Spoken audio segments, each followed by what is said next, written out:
Makanya ibu-ibu saya kasih tahu, kalau bangun rumah, nah rumah itu tidak mau jalan-jalan pembangunannya, baca amalkan itu 1000 kali dalam sehari semalam. Tapi jangan pakai berdoa, nanti khusus malam Jumat baru dipakai berdoa. Jadi malam Sabtu hanya dibaca, malam Ahad, malam Senin, malam Selasa, malam nur. Al-wudu'u nur, as-salatu nur, az-zikru nur, as-salawatu nur. Itu kan semua cahaya. Al-ilmu nur. Makanya itu yang mau diserap. Gabungkan semua. Makanya orang yang ada wudunya kemudian belajar, itu pasti ilmunya dipakai nanti. Tapi kalau belajar dan tidak ada wudunya, coba perhatikan, susah dipakai ilmunya. Makanya biasa ada anak-anak itu di pesantren cerdas, tapi ketika keluar tidak dipakai ilmunya. Tapi ada juga anak-anak kalau dilihat, tidak ada modelnya, tidak tahu mau jadi apa nanti, tapi setelah keluar ternyata jadi orang hebat. Kenapa? Makanya jangan lihat dari ketika dia belajar di pondok, cari barakah. Karena kami di tasawuf itu diajarkan, jangan pernah melakukan syukuran ketika menerima fitnah dan amanah. Gitu. Jabatan itu adalah fitnah, jabatan itu adalah amanah. Ketika engkau menerimanya, kau syukuran, itu musibah. Maka kapan kita syukuran? Ketika engkau sudah selesai menjalankan tugas itu, maka syukuranlah.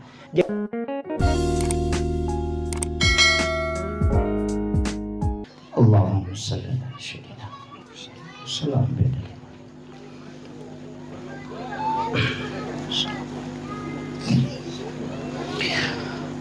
Bismillahirrahmanirrahim.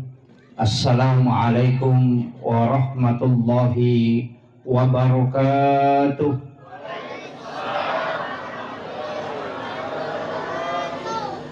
Alhamdulillah.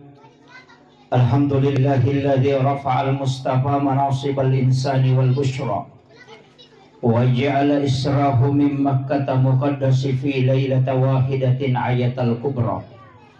Wassalatu wassalamu ala ashrafil anbiya'i wal mursalin sayyidina wa maulana wa habibina wa syafi'ina wa ala alihi wa ashabihi wa sahabatihi ajma'in.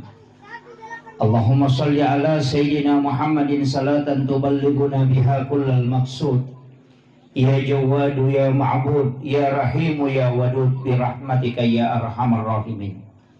Allahumma salli ala sayyidina Muhammadin tibbil qulubi wa dawaiha wa afiyatil abdani wa shifaiha wa nuril absari wa diyaiha wa ala alihi wa sahbihi wa sallim.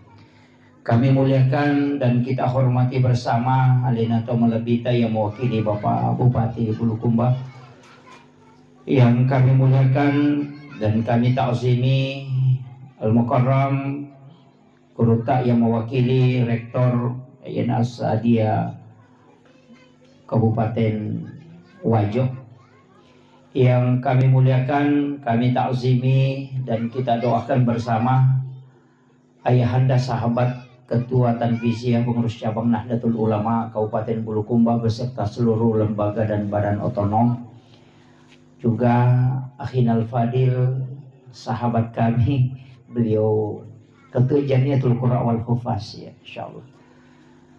Yang kami muliakan, kami ta'zimi Bapak yang mewakili Bapak Kapolres Bulukumba. Terima kasih Pak sudah bersama kita.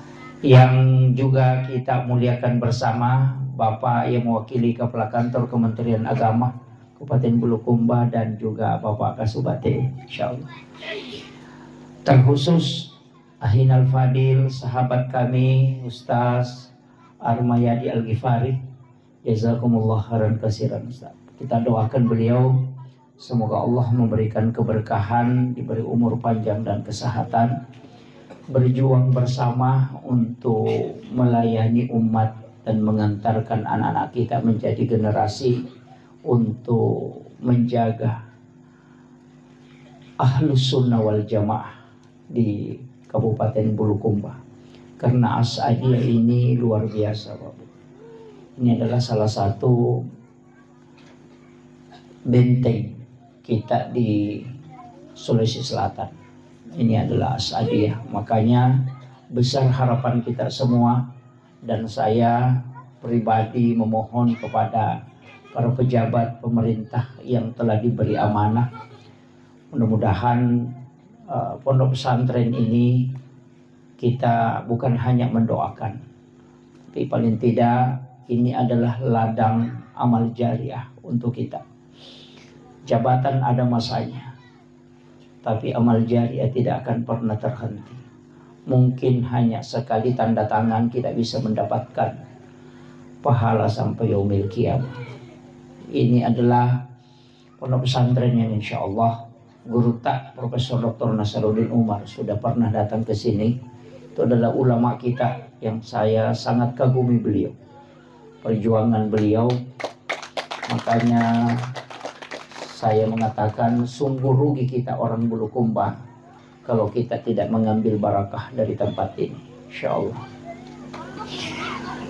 Saya tadi diminta ceramah 75% bahasa Bugis. Yang tidak tahu bahasa Bugis saya katakan, oh cuma 3. Sedikit betul ya Pak. Iya, yang Jawa tidak. Alhamdulillah.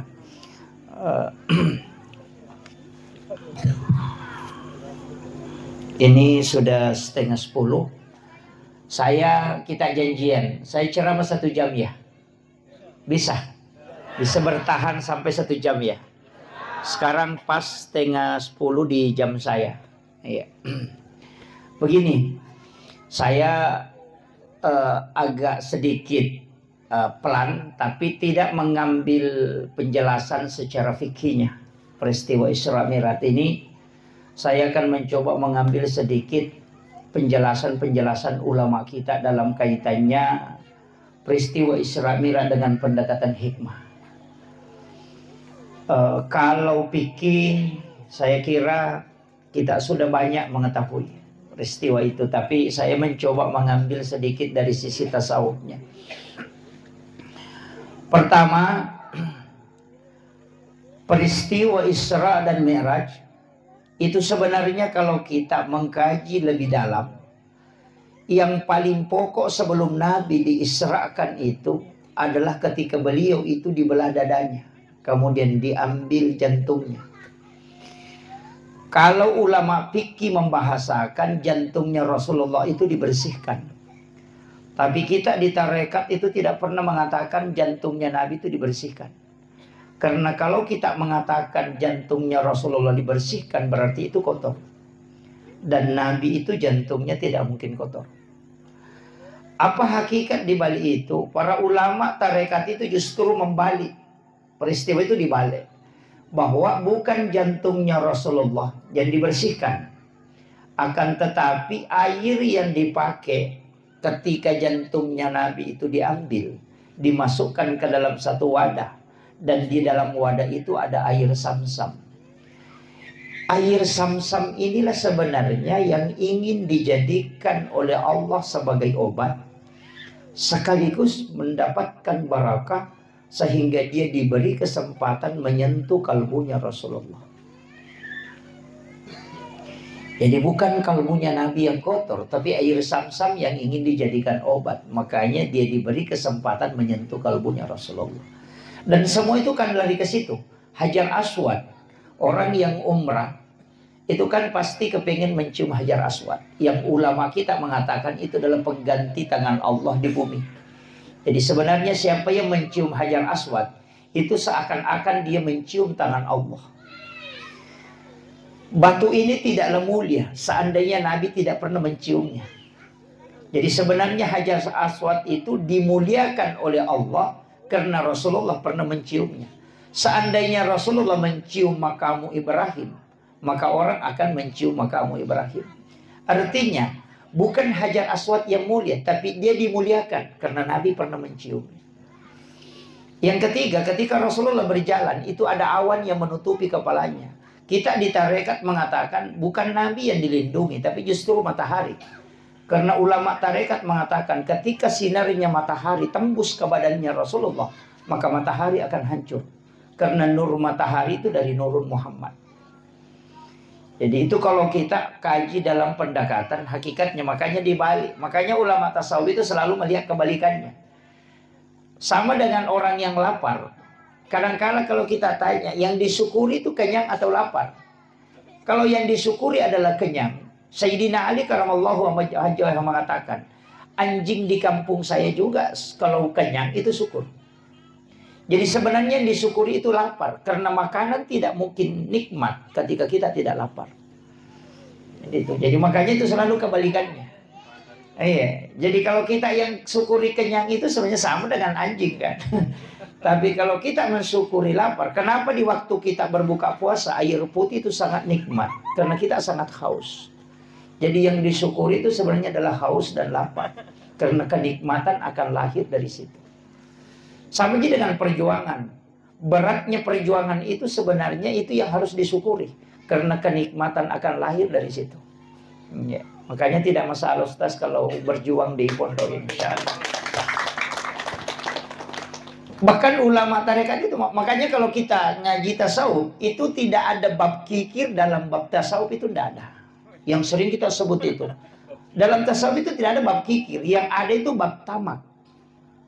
Jadi sebenarnya toseke kan, dalam tasawuf itu tidak ada toseke.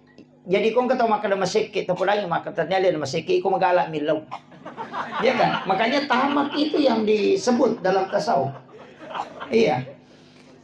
Ngaji tasawuf itu tidak ada bab kikir, yang ada itu bab tamak. Makanya kalau ada orang bilang kikir, sebenarnya tidak kikir. Kau yang selalu minta, coba tidak minta, makanya dia tidak kikir.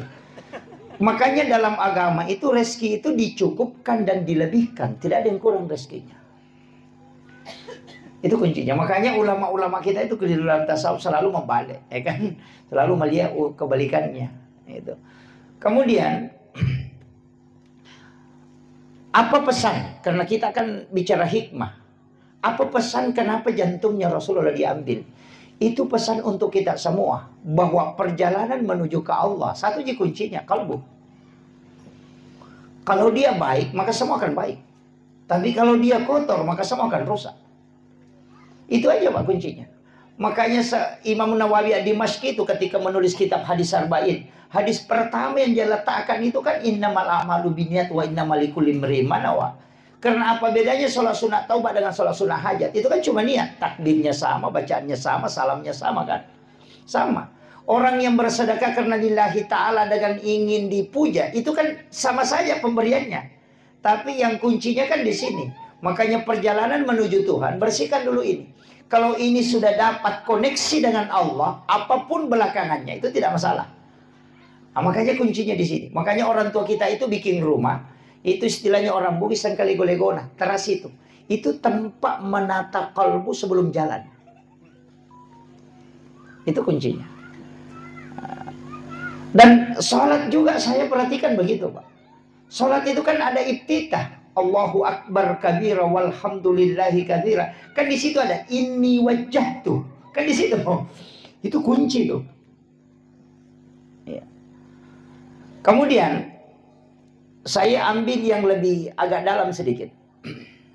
Nabi itu kan diperjalankan dari Masjidil Haram ke Masjidil Aqsa. Kenapa ayat menyebutnya cuma dua? Subhanalladzi asra bi 'abdihi lailan minal masjidil haram ilal masjidil aqsa. Padahal Nabi kan tidak ke situ. Masjidil Haram ke Madinah. Dari Madinah ke Bukit Tursina. Dari Bukit Tursina kemudian ke Baitul Lahmi. Dari Baitul Lahmi baru masuk ke Aqsa. Yang mestinya seandainya Rasulullah dari Masjidil Haram ke Masjidil Aqsa itu cuma butuh 1046 km perjalanan. Tapi karena Nabi dari Masjidil Haram ke Madinah disuruh sholat oleh malaikat Jibril. Selesai salam baru bertanya, tempat apa nih Jibril? Onrong aja ya, makanya malaikat Jibril. Nanti kau akan pindah ke sini Muhammad. Kau akan berhijrah ke tempat ini. Nabi itu sudah tahu bahwa hijrah nanti saya akan ke sini. Setelah itu dibawa ke Gunung Sinai. Di situ disuruh sholat. Selesai salam baru bertanya, tempat apa nih Jibril? Malaikat Jibril mengatakan, disinilah Nabi Musa ketika ingin berbicara langsung dengan Allah. Kemudian setelah itu dibawa justru melewati Masjidil Aqsa. Itu 10,7 km ke sebelah selatan. Itu ada tempat namanya Bethlehem. Nabi disuruh sholat. Selesai salam baru bertanya, tempat apa ini? Dikasih tahu di sinilah Isa bin Maryam dilahirkan. Setelah itu baru kembali ke Masjidil Aqsa. Masuk di Aqsa, Nabi jadi imam. Dan yang menjadi makmum itu adalah seluruh Nabi dan Rasul. 24 Nabi dan Rasul yang telah wafat itu menjadi makmum, dan itu isyarat bahwa Rasulullah adalah imamnya para nabi dan rasul. Tapi yang menjadi masalah ketika ada penceramah mengatakan Isra Mi'raj itu adalah menerima perintah sholat, padahal Nabi kan sudah sholat. Kan? Sudah sholat di Madinah, sudah sholat di Bukit Tursina, bahkan jadi imam di Masjidil Aqsa. Makanya kita di tarekat itu tidak pernah mengatakan Isra Mi'raj itu adalah perintah menerima sholat. Bukan. Isra Mi'raj itu tujuannya linuriyahu min ayatina. Itu disebutkan dalam ayat. Untuk memperlihatkan, bukan menceritakan. Tidak ada nabi yang langsung melihat semua peristiwa dalam surga dan neraka kecuali Rasulullah. Dan yang paling penting, tidak ada yang bisa melihat wajah Allah secara langsung kecuali Rasulullah. Makanya disebut linuriyahu min ayatina, untuk memperlihatkan, bukan menceritakan. Cuma yang kenapa sholat dibicarakan? Karena ini hadiah. Karena sholat ini hadiahnya, bukan tujuannya, tapi itu hadiahnya. Makanya kalau ada orang dari umrah, pulang dari umrah, apa yang ditanyakan? Bukan ditanya di mana kau sholat, kau jalan kemana. Tidak, yang ditanyakan apa nak bawa? Cewek, kan begitu. Orang pulang haji tidak ditanya kau sholat apa di sana, tidak pernah. Yang ditanyakan apa nak bawa? Cewek, cilla, kan itu. Orang dari Malaysia datang ke Bulukumba, apa ditanya? Apa nak bawa? Milo. Orang Bulukumba ke Malaysia ditanya apa nak bawa? Baje. Itu kan dibanukan. Jadi yang ditanyakan itu oleh-olehnya, bukan tujuannya. Dan hampir semua perjalanan begitu.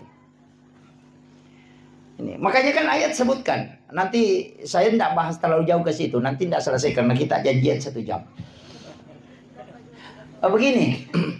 Kan di sini kuncinya. Tapi kenapa kalimat itu yang dipakai? Minal masjidil haram ilal masjidil aqsa. Ini. Kita sudah lama Isra Mi'raj. Dulu saya itu juga tidak ngerti sampai saya mengatakan dari masjid ke masjid. Tapi ketika dijelaskan dalam hakikat, kenapa Allah menyebut itu? Baru dia mengatakan bi abdihi, bukan bi rasulih, bukan juga bi Muhammadin. Seandainya ayat mengatakan subhanalladzi asra bi Muhammadin, berarti hanya nabi yang diperjalankan. Atau mengatakan subhanalladzi asra bi rasulih, berarti hanya rasul yang bisa diperjalankan. Tapi Allah mengatakan subhanalladzi asra bi abdihi, hamba. Dan kita semua yang ada di sini mesti melakukan perjalanan itu. Itu hakikatnya. Apa maknanya ini sebenarnya masjid ke masjid? Di dalam tarekat itu disebut begini. Awal perjalanan dan ujung perjalanan mesti kita Isra. Bapak yang ibu yang hadir di sini sudah lama Isra Mi'raj. Tapi saya ingin kasih hakikatnya Isra. Saya belum bahas Mi'raj. Karena Isra itu perjalanan lintasan bumi. Kalau Mi'raj perjalanan lintasan langit. Begini. Saya kayak tadi tinggalkan Sidrap. Itu sudah berniat. Insya Allah saya akan sholat duhur. Itu di Bulukumba. Ketika saya di Sengkang tadi misalnya. Atau di Sopeng. Kecelakaan. Allah itu cuma tanya. Apa? Kepada malaikatnya ketika saya meninggal. Dia akan tanya. Dia dari mana? Dan dia mau kemana? Dia mengatakan tadi dia melaksanakan sholat subuh di masjid ini dan menuju ke Bulukumba untuk sholat duhur di masjid ini. Maka ketika kita meninggal, pertanyaan Allah itu dia dari mana mau kemana? Kalau dia dari masjid menuju ke masjid, maka Allah mengatakan dia hambaku. Jangan banyak pertanyaan untuknya. Kadang kita keliru ketika berjalan. Kita tinggalkan rumah, kita berpikir di mana nanti singgah makan siang. Itu bukan perjalanan Isra. Inilah yang dipakai kalimat ulama dulu mengatakan mesti sampai memang di satu masjid sebelum kau jalan. Dan berapa langkah-langkah yang kita langkah ketika berjalan, ketika mobil itu putaran ban, itu menggugurkan semua dosa sekaligus menambah derajat, sekaligus kita mendapatkan pahala karena perjalanan kita menuju ke masjid. Makanya kalau misalnya kita sholat di sini, kita mau lakukan perjalanan, jangan bilang mau pergi ceramah di sana. Insya Allah nanti saya akan sholat asar di sana. Jadi kita itu mestinya nyambungnya dari sholat ke sholat. Makanya dia dari masjid ke masjid. Ini pula istilahnya orang Bugis sempajat tepat tuh. Kalau sempajat tepat itu masuk dalam sholatnya, bukan masuk dalam tempatnya. Kalau ini tadi diikat oleh tempat. Tapi kalau sholat itu di sujud terakhir. Ya ke sujud pacapur ni sempajat loro. Tanya kami memang ni mas sempajat ngasara. Niatkan memang. Kenapa sholat itu ditutup dengan salam? Salam ke kanan dan salam ke kiri. Salam itu kan cuma dua, ketemu atau pisah. Kan gitu. Makanya jangan kau lepas dulu sholat yang setelahnya sebelum kau sambung sholat sebelumnya. Gitu. Makanya kalau kita salam ke kanan itu ikat memang dengan sholat berikutnya. Kalau kita sholat isya, sambung memang dengan sholat subuh. Makanya kita meninggal di mana saja, pasti meninggal menuju ke sholat. Iya, makanya ulama dulu mengatakan saya meninggal di atas tempat tidur tetap mati syahid. Karena saya sudah menuju ke sholat. Itulah alasannya kenapa kita itu bisa kekal di dalam surga. Padahal umur dan pahala terbatas. Itu karena niat baik itu yang tidak pernah terputus. Itulah makna kalimat dari hadis Nabi. Umatku adalah umat yang terbaik. Karena dia meninggalkan satu kebaikan menuju ke kebaikan yang lain. Itu maknanya. Fatalnya kita itu kan begitu. Kalau mau berangkat ke Makassar nanti singgah misalnya di Sigiri makan siang. Wah itu jadi masalah. Itu bukan Isra. Tapi mestinya kita mengatakan insya Allah nanti. Makanya kenapa kita sebelum berangkat itu disuruh sholat sunat musafir. Itu supaya dari sholat menuju ke sholat. Nah, perjalanan kita itu harus diikat dengan masjid ke masjid. Nah itu kuncinya. Jadi jangan pernah lepas. Makanya disebut itu. Subhanalladzi asra bi 'abdihi lailan minal masjidil haram ilal masjidil aqsa. Padahal Nabi kan ke Madinah, ke Bukit Tursina. Artinya kau singgah di warung, kau singgah di sini makan jagung, itu tidak masalah. Karena ditanyakan ujungnya nanti dia mau kemana. Kan itu kuncinya. Kemudian pelajaran yang ketiga yang bisa kita petik. Kenapa Nabi singgah pergi ke Madinah? Kenapa Nabi dibawa ke Bukit Tursina? Dan kenapa dibawa ke Baitul Lahmi? Kenapa tidak langsung masuk ke Aqsa? Itu pesan. Bahwa di setiap tempat yang ada sejarah, itu pasti ada barakah di situ. Makanya itu saya kalau masuk kampung pasti tanyakan, ulamanya di sini di mana? Makam wali di mana? Iya, datang ke situ bertawassul. Tawassul itu bukan kuburiyun, bukan minta. Ya ini jangan. Cara tawassul yang paling aman itu walaupun ada beberapa versi. Cara tawassul yang paling aman, datang doakan para ulama, para wali yang telah wafat di kuburannya. Setelah engkau doakan, balik doanya. Ya Rabb, berikan aku keberkahan. Anak-anak dan keturunanku berikan keberkahan. Sebagaimana berkah yang engkau berikan kepada ulama ini. Itu yang paling gampang. Paling aman itu. Makanya kenapa orang Bugis, orang Bulukumba juga begitu. Narekongka anak-anak purabuti langsung lepas secara kubur. Begitu kan? Menikah hari ini, besok pagi langsung secara kubur. Kenapa? Sebelum engkau menyentuh istrimu. Itu dia kasih tahu. Sebelum engkau menyentuh istrimu, sebelum engkau berhubungan, datangi makamnya para ulama dan para wali. Kau minta kepada Allah supaya diberikan berkah nanti keturunan dan anak-anakmu sebagaimana berkah yang diberikan kepada ulama itu. Supaya nanti ketika engkau berhubungan ada anakmu bisa mengambil barakahnya ulama. Begitu kuncinya. Sama aja kalau ada orang pindah rumah baru, kemudian kita lihat rumahnya cantik, apa yang bisa kita bilang? Mudah-mudahan anak-anakku bisa bikin rumah juga begini. Atau satu kata, itu sama. Ada orang beli mobil baru, apa kita bilang? Wih cantiknya mobilnya si Anu, mudah-mudahan saya bisa kan juga beli mobil seperti ini. Sama gitu. Tidak ada bedanya. Makanya di dalam Al-Quran itu kan jelas, dalam suratul Fatihah. Ihdinas siratal mustaqim. Siratal ladzina an'amta alaihim. Jalannya orang-orang yang diberi nikmat. Di situ bukan mengatakan siratal rasul, siratal nabi, siratal malaikat. Tidak. Gurunta Kiai Haji As'ad Al-Bugisi. Semua muridnya itu jadi wali. Yang pertama, yang kedua, sampai ke yang ketiga. Bukan jadi wali. Tidak mungkin beliau bukan wali. Yang duduk ngaji ke beliau itu Gurunta Kiai Abdurrahman Ambodale. Itu wali Allah. Saya itu dapat beberapa muridnya Gurunta, dan termasuk beliau ini luar biasa. Kemarin saya ketemu di Palembang, yang masih menemani Gurunta masuk ke hutan sampai bawa kitabnya itu. Saya ketemu dan ada beberapa yang saya tanyakan. Itu penting. Mengambil ilmu amalannya Gurunta itu penting. Nah yang tersambung sanadnya kan banyak. Di Sengkang ini masih banyak guru-guru ulama-ulama kita. Makanya saya bilang Sengkang itu tidak akan habis ulamanya itu. Itu barakah Gurunta di situ luar biasa. Makanya mudah-mudahan pindah di Bulukumba ini, di sini tempatnya nih. Nih asal dia mak barakah, makanya dia mengambil. Mak barakah itu hitungan itu nilai, bukan kuantitas tapi kualitas. Iya. Cuma saya sering sampaikan itu anak-anak Sadia yang dimanapun, cabang dimanapun, mestinya ada satu waktu itu dia ziarah ke makamnya Gorotta.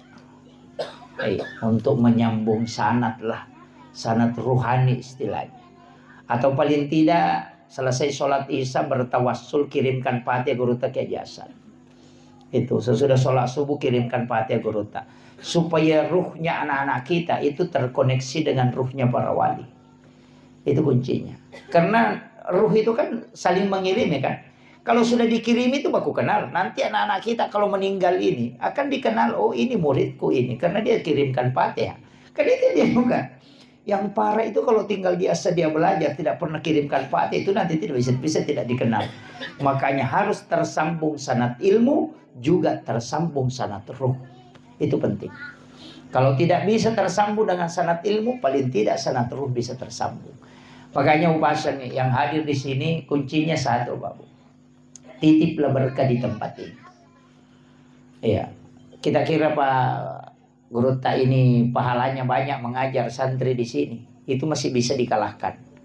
Jangan harap guru-guru di sini bisa banyak pahalanya. Ada yang bisa mengalahkan pahalanya guru itu. Siapa? Pahalanya orang yang menyiapkan tempat untuk ditempati anak-anak kita belajar. Karena tidak mungkin ada guru mengajar, tidak mungkin ada anak-anak belajar kalau tidak ada tempatnya. Dia menyiapkan tempat itulah yang besar pahalanya. Karena dikumpul pahalanya gurunya, sekaligus anak-anak yang belajar, sekaligus pengurus pondok, baru diambil pahala itu disamakan dengan dikasih orang yang bersedekah itu. Makanya bukan orang yang masuk masjid itu dulu yang dijanjikan rumah di surga. Siapa? Yang bangun masjid dulu, Pak. Makanya hadis itu, mambana masjidan fid dunya lillahi ta'ala, banallahu lahu baitan fil jannah. Jadi yang pertama dijamin itu dulu adalah orang punya rumah ya, tapi bukan masuk surga. Punya rumah. Makanya kalau ada orang sedekah di masjid tapi tidak sholat, ya ada rumahnya cuma tidak masuk. Kan gitu. Karena kalau mau masuk ya sholat. Itu kan kuncinya. Makanya saya wasiatkan, mestinya kita bikinkan donatur. Iya, donatur itu kita sama-sama, saya juga membangun pondok, tapi tidak seini karena saya selektif dalam pembangunan. Tidak sembarang mengambil ini. Saya perhatikan betul. Iya. Jadi karena barakah itu juga memang agak susah, tidak mudah. Iya. Jadi walaupun ada beberapa kajian dalam fikih itu ya tidak. Tapi saya ingin sampaikan begini. Ini yang kayak hadir oke, paling tidak adalah yang kita wakafkan. Iya. Angkat wakafkan. Namun samim. Iya. Itu kuncinya. Kenapa? Karena itu yang kita miliki selamanya. Harta yang kita makan itu jadi kotoran. Untung-untung kalau baca doa. Yang kedua, harta yang kita tinggalkan akan diperebutkan oleh anak menjadi harta warisan. Tapi harta yang kita sedekahkan itu yang dimiliki selamanya. Iya. Saya sering bilang Pak Bu, coba hitung-hitung. Tasakamai maka dan ningarani. Tidak. Ningarasani maka keluarga tak. Seandainya kita tahu bagaimana cepatnya orang melupakan kita ketika kita wafat, maka tidak ada pengaruh ucapan orang lain ke kita. Bikin netizen maga sijak nana lupai kita otomatis. Dengan hari ini mungkin dia menangis, besok akan berhenti. Kalau orang baik, mungkin 3 hari orang menangis, itu pun kalau ada. Anak-anak kita ya mungkin akan menangis. Istri juga begitu. Maka na puji ka lakai ku na puji sani makoko na sabatu mopi. Bahkan makoko lagi menerima mak bayi ini. Kan gitu. Apalagi kau mati ki kan? Aja natanu Bu. Tuki lagi memak bayi ini apalagi kau mati. Saya kasih tahu ki. Iya. Saya coba kerek matu. Bisa kembali Bu. Kalau tanya suami tak, kira-kira kalau saya meninggal Pak kita menikah lagi. Palingan jawabannya bilang terumiri tak. Palingan gitu. Itu jawabannya. Pasti itu. Ketika istri meninggal juga kan begitu. Suami meninggal juga begitu. Wadimu tuh pasang status bapaknya sudah meninggal. Iya. Terlalu cepat meninggalkan kita. Iya. Tapi itu 1 bulan kemudian akan hilang. Iya. Ada pengganti. Makanya harta yang kita miliki mesti angka yang punai. Makanya disebutkan dunia masyaratul akhirah. Iya linoe darah. Kan gitu. Dunia ini kan kebunnya akhirat. Jadi sebenarnya siapa yang menyimpan hartanya di dunia itu sama dengan orang yang menyimpan isi hartanya itu hanya di kebun. Tamkiring lo kebolata. Rumah kita itu di akhirat, bukan di dunia. Makanya kalau ada yang bikin rumah di dunia, itu sebenarnya bukan tanya bola surimonri, bola darat nih. Syarat namo 10 tingkat bola tapi bola darat nih itu. Karena dunia ini adalah kebun. Kalau mau dapat rumah abadi, kirim ke akhirat. Makanya sedekah ke masjid itu disebut dibangunkan istana di dalam surga. Pas sedekah itu sedekah. Usahakan nangkah. Bikinkan kaleng Ustaz. Kaleng koin NU. Bikinkan kaleng. Bagikan ke orang tua santri. Itu kaleng koin yang bisa dicabut-cabut di bawahnya. Jadi dia isi 10.000. Bayangkan, saya kasih tahu Ustaz. Bayangkan kalau 1.000 kaleng kita bagikan, isinya 10.000. Itu sudah 10 juta per bulan. 10.000 saja isinya. Kalau 1.000 kaleng berarti itu sudah 10 juta. Kalau 100.000 berarti itu 100 juta. Kalau 1.000 kaleng kan? Pikir aja tuh. Nah tidak mungkin ada orang tua santri 10.000 nah isi kami. Dijemput saja setiap bulan. Iya, koin NU Sidrap kan begitu Ustaz, jalan. Dan yang masuk itu kalau totalnya itu sekitar, kalau dikasih sebelum dikasih keluar, mungkin sekitar 50-an juta lebih. Setiap bulan. Itu ada uang 1.000, ada uang 2.000, ada uang receh. Kalau pulang dari belanja ada uang 1.000, masukkan ke situ. Dan itu yang dimasukkan ke pondok. Bayangkan kalau 1.000 kali, apalagi kalau kita 2.000 kali, nah 100.000 isinya. Pesantren dapat sumbangan dana itu 200.000, 200 juta per bulan. Itu aja Pak. Nggak usah repot banyak cari ini cari. Itu aja. Langkah konkret yang paling sederhana itu. Iya. Masa orang tua tidak bisa menyisihkan 10.000, apalagi kalau 100.000. Ya kan gitu. Itu kaleng, ini beli aja di Jakarta itu. Banyak. Pesan di Shopee itu. Itu kaleng 1 kali dipakai. Seumur hidup itu karena ada di bawah lubangnya itu ditarik baru diambil isinya baru ditutup. Tapi satu kuncinya jangan kasih nama, pakai nomor saja supaya orang tidak merasa terganggu dengan sedekahnya. Iya, gitu. Di NU Sidrap itu hanya 400-an kayaknya kaleng yang jalan. Itu sudah tembus hampir 50 juta per bulan. Makanya kalau kita kan itu saya bilang 10.000 saja per 1 kaleng. Kalau 1.000 kaleng kan 10 juta. Itu kan itu bisa menggaji guru-guru di sini. Itu. Jadi makanya kalau kita tidak bisa membangun pondok dan tidak bisa juga membantu dengan banyak, paling tidak itu yang kita lakukan. Iya. Nama siril lisari sisa berupiah isa nilala kosiulang. Yang penting dijemput setiap bulan. Bikinkan grup. Ada satu yang menjemput khusus. Iya. Semua orang tua santri kamu gampang. Orang tua santri dikasih. Nanti ada keluarganya nak kasih lagi. Itu penting. Jadi ini penting saya wasiatkan untuk. Tapi saya di pondok tidak pakai itu Ustaz. Cuma di NU. Karena saya tidak mau dana NU terganggu. Dengan mengatakan ini pimpinan pondok baru beralih lagi ke NU. Saya tidak mau. Biarkanlah NU yang saya mengambil barakahnya aja. Itu kuncinya. Dan saya dapat ilmu dari beberapa kiai tentang pondok Ustaz. Salah satu yang saya rasakan betul itu dan sangat kuat itu adalah sholawat Jibril. Saya itu dikasih tahu siapa yang membaca sholawat Jibril 1.000 kali dalam sehari, nanti malam Jumat sholat sunnah hajat baru baca 1.000 baru berdoa, itu sangat mudah dikabulkan. Dan betul saya rasakan betul. Jadi saya ingat itu ketika ada tanah yang saya mau beli mahal sekali tapi dia tidak mau jual. Bacakan sholawat Jibril itu bisa dia wakafkan tanpa dibeli. 9 hari saya bacakan sholawat Jibril itu. Saya katakan ini betul-betul. Pondok pesantren ada beberapa di Jawa itu saya tidak usah sebut. Itu pimpinannya kasih tahu saya. Pesantren sebesar ini Ustaz itu modalnya hanya sholawat Jibril. Itu pesan beliau. Makanya ibu-ibu saya kasih tahu. Kalau bangun rumah. Nah rumah itu tidak mau jalan-jalan pembangunannya, baca amalkan itu 1000 kali dalam sehari semalam.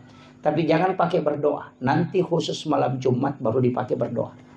Jadi malam Sabtu hanya dibaca, malam Ahad, malam Senin, malam Selasa, malam Rabu, malam Kamis hanya dibaca sampai 1000. Tapi nanti malam Jumat kita sholat sunnah hajat, baru baca 1000, baru berdoa. Insya Allah tembus itu. Itu kuncinya untuk sholat wajib. Pokoknya apa saja, ada sesuatu yang kita mau jual tidak mau laku, tapi jangan ingat barangnya. Ya, jangan ingat. Jadi cukup minta kepada, ambil barakahnya Rasulullah. Salat Jibril itu sallallahu ala Muhammad.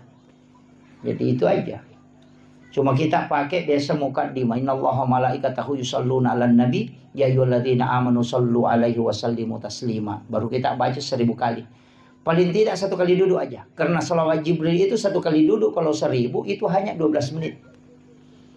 12 menit itu. Baca bisa dilafazkan, bisa cukup dalam hati. Tapi 1000. Ya, mobil mau dijual, kebun mau dijual, tidak mau laku itu dipakai. Rumah dibangun, tidak mau jalan itu dipakai. Bahkan kalau ada janda tidak mau laku itu juga dipakai. Tidak anak gadis itu kan gitu. Ya, jadi itu dibacakan. Iya. Sesuatu yang tidak mau jalan itu dienukan. Dan saya tuh begitu, Pak Bu. Hanya tawakal dengan salawat Jibril. Dan saya akui betul itu. Bahwa ini besar pengaruhnya. Ada beberapa, bahkan ada tanah yang bersengketa itu diserahkan ke pondok. Mereka yang awalnya sengketa itu langsung menyerahkan. Itu ada luar biasa, Pak. Jadi itu penting. Yang ini saya wasiatkan, ini modal ini. Ini modal. Kalau untuk anak-anakku di sini kuncinya kalau mau berhasil itu bukan kepintaran. Satu aja. Takzim kepada 3 orang. Pertama, takzim kepada guru-gurumu. Siapa yang paling bagus akhlak dan adabnya kepada gurunya, pasti ilmunya membekas dan pasti dipakai nanti di masyarakat. Yang kedua, takzim kepada kedua orang tuamu. Itu aja kuncinya. Takzimnya ke situ.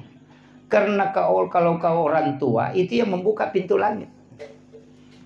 Jalur ilmu itu kan makanya disebut semua itu nur. Makanya kita dalam tarekat itu kan Al-Quran huwa nur, nuru Muhammad, Allahu nurus samawati wal ardi masalun nur, al-wudu'u nur, as-salatu nur, az-zikru nur, as-salawatu nur. Itu kan semua cahaya, al-ilmu nur. Makanya itu yang mau diserap. Gabungkan semua. Makanya orang yang ada wudunya kemudian belajar itu pasti ilmunya dipakai nanti. Tapi kalau belajar dan tidak ada wudunya, coba perhatikan, susah dipakai ilmunya. Makanya biasa ada anak-anak itu di pesantren cerdas, tapi ketika keluar tidak dipakai ilmunya.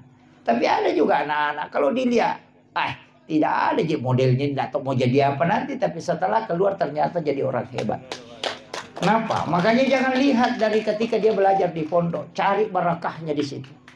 Itu makanya orang tua itu saya kasih tahu, serahkan sepenuhnya anak-anak kita ketika dia belajar di pondok. Tidak usah khawatir. Dan ingat, pondok itu adalah tempat penyucian. Bukan hanya secara lahiriah, tapi secara hakikiah. Makanya anak pondok itu 3 bulan pasti kena itu yang gatal-gatal. Iya. Gatal-gatal, itu seperti cacar. Sebenarnya saya kalau di dalam tarekat itu dikasih tahu. Penyakit itu adalah melepaskan segala energi negatif dalam tubuh.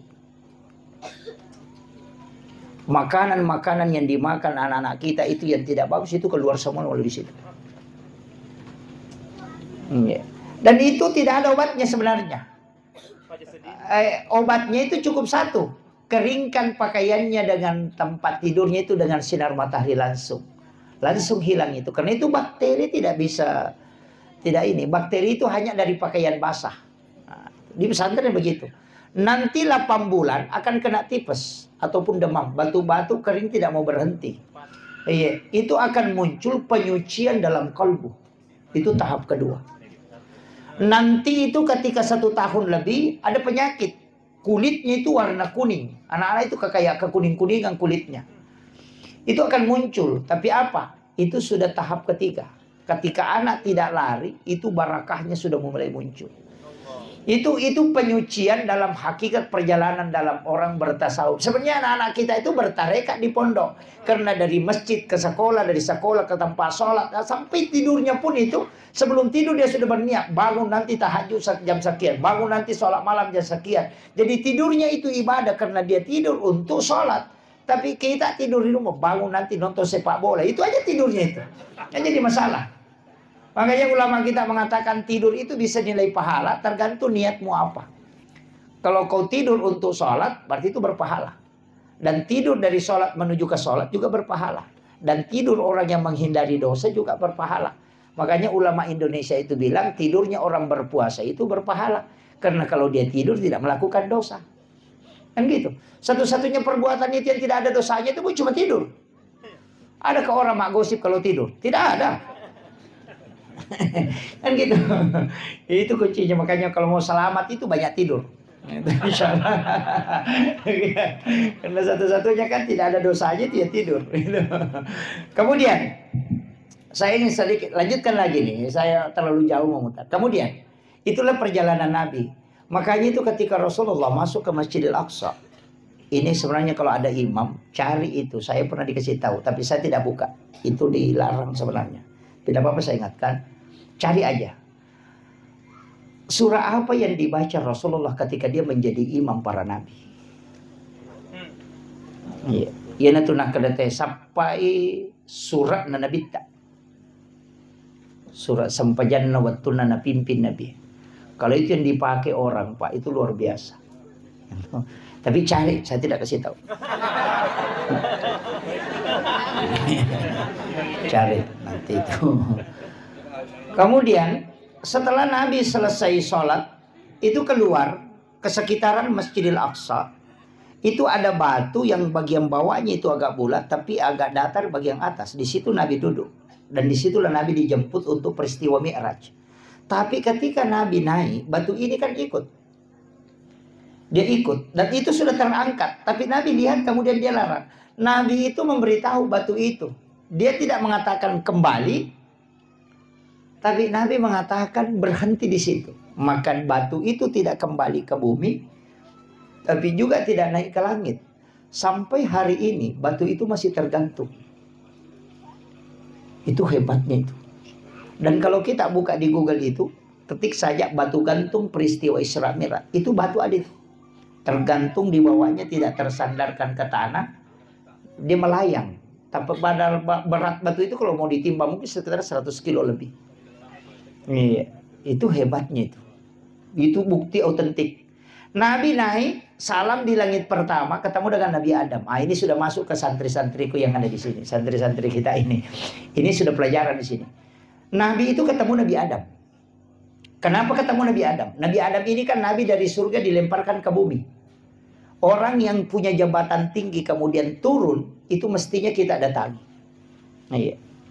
Itu penting. Orang kaya kemudian bangkrut bersilaturahmi. Itu hakikat takziah. Jadi bukan hanya orang meninggal itu yang ditakziahi. Tidak. Kalau ada bupati jadi rakyat biasa datang silaturahmi. Jangan tinggalkan. Karena itu hatinya gundah gulana. Ada kepala dinas jadi guru biasa. Silaturahmi dengan dia. Kenapa? Karena itu agak goncang perasaannya. Tapi kalau guru biasa jadi kepala dinas, tidak usah datangi dia. Iya, makanya saya kalau kita di tarekat, walaupun sekarang kan sudah beda. Makanya itu saya kalau diundang ada acara syukuran pejabat, hampir dipastikan saya tidak hadir. Karena kami di tasawuf itu diajarkan, jangan pernah melakukan syukuran ketika menerima fitnah dan amanah. Gitu. Jabatan itu adalah fitnah, jabatan itu adalah amanah. Ketika engkau menerimanya kau syukuran, itu musibah.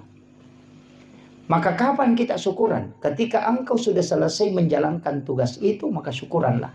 Jadi bupati itu mestinya nanti syukuran kalau selesai jabatannya jadi bupati. Iya.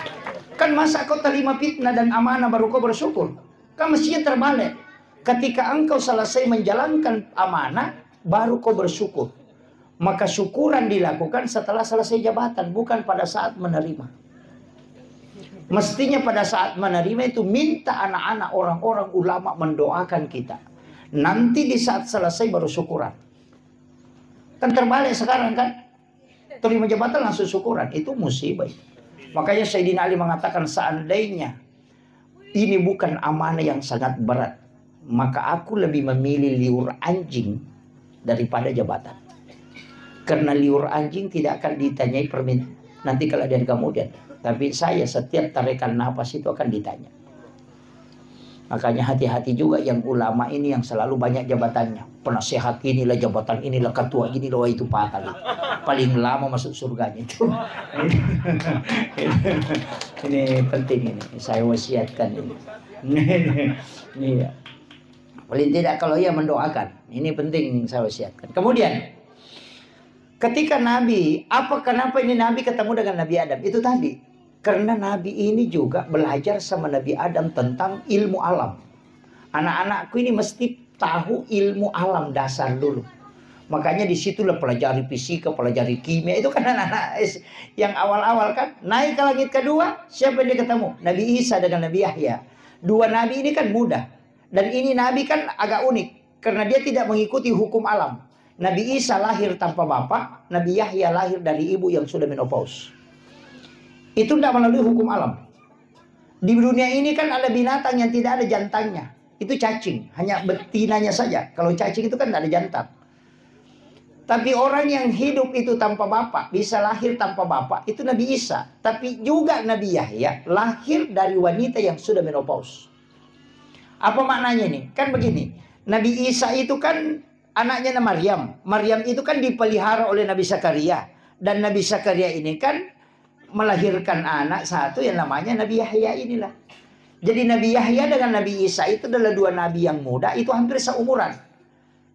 Kan Nabi Zakaria tidak punya keturunan, makanya diambillah kemenakannya. Dia cari, oh ini ada anak gadis ini bisa dipelihara. Diambillah, umur 8-9 tahun. Dia bawa ke rumahnya, bikinkan bilik, dan itu tidak ada jendelanya. Dan itu pesan ulama kita, kalau ada bilik gadis itu jangan kasih jendela. Supaya aja neceling. Minta mana tahu lalu.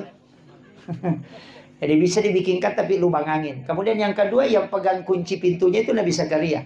Nanti dia buka ketika dia masukkan makanan. Dan di dalam biliknya itulah dia buatkan tempat sholat disebut mihrab. Dari situlah awalnya ada kalimat mihrab itu. Makanya dalam Al-Quran itu kan fataqabbalaha rabbuha biqabulin hasanin wa ambataha nabatan hasanan wa kaffalaha Zakaria. Kan di situ kullama dahala 'alaiha Zakaria al-mihrab wajada indaha rizqan. Kan jelas. Setiap Nabi Zakaria masuk ke dalam tempat sholatnya Maryam, dia akan melihat ada makanan. Dan anehnya itu kayak durian, bukan musim durian. Makanya kan dia bertanya, "Anna laki haza?" Dari mana ini? Maryam kan cuma jawab, "Wa min indillah." Ini langsung dari Allah. Kan? Makanya Nabi Zakaria kan tidak percaya. Wah, masa anak gadis bukan Nabi bisa dikasih makanan langsung dari langit. Tapi kaget juga. Iya, saya juga yang pegang kuncinya. Tidak ada yang bisa masuk ke sini kalau bukan saya. Kok bisa ada makanan di dalam? Makanya dia kan mengulas sampai 3 kali. Nanti Maryam mengatakan, Allah yarzuqu man yasha bighairi hisab. Kalau Allah ingin memberi rezeki kepada hambanya itu tidak melalui proses. Nabi Zakaria itu meneteskan mata. Baru dia suruh kemenakannya keluar dari situ. Karena dia pikir, bukan doanya yang mustajabah, tapi tempatnya. Karena saya juga tinggal di rumah ini. Sudah lama minta anak, nanti tidak dikasih-kasih. Tapi kenapa ini anak perempuan bisa dikasih makanan langsung dari langit? Berarti tempatnya yang bagus. Dia suruh keluar. Maka hunalika da'a Zakaria. Maka datanglah Nabi Zakaria ke situ berdoa. Wa huwa qa'imun yusalli fil mihrab. Sementara dia berdiri sholat di dalam mihrabnya, apa yang dia minta? Rabbi habli min ladunka zurriyatan thayyibatan innaka sami'ud du'a. Langsung dijawab itu. Fanadathul malaikatu wa qa'imun yusalli fil mihrab. Allaha yubassiruka bi Yahya. Inilah yang dipakai guru Kiai Jadul Rahman Ambodale. Sehingga kamarnya itu dibagi 2. Setengah dia tempati sholat, setengah dia tempati untuk keluarganya. Tapi ketika ada santrinya mau pulang dan tidak ada transport, itu masuk minta sama Pak Kiai. Pak Kiai, saya mau pulang tapi tidak ada uang. Masuklah ke di situ, nah, siapa tahu ada. Setiap dia masukkan tangannya di bawah sajadahnya guru itu selalu dapat uang. Dari mana itu? Wa min indillah. Ki Haji Maimun Subairi juga begitu. Ini ayat Pak, bukan hadis. Seandainya hadis masih bisa diperdebatkan. Makanya pimpinan pondok itu mestinya punya. Mestinya punya. Tapi jangan tujuannya bikin mihrab itu hanya cari uang. Jangan. Iya. Dan di dalam mihrab lah diminta sesuatu.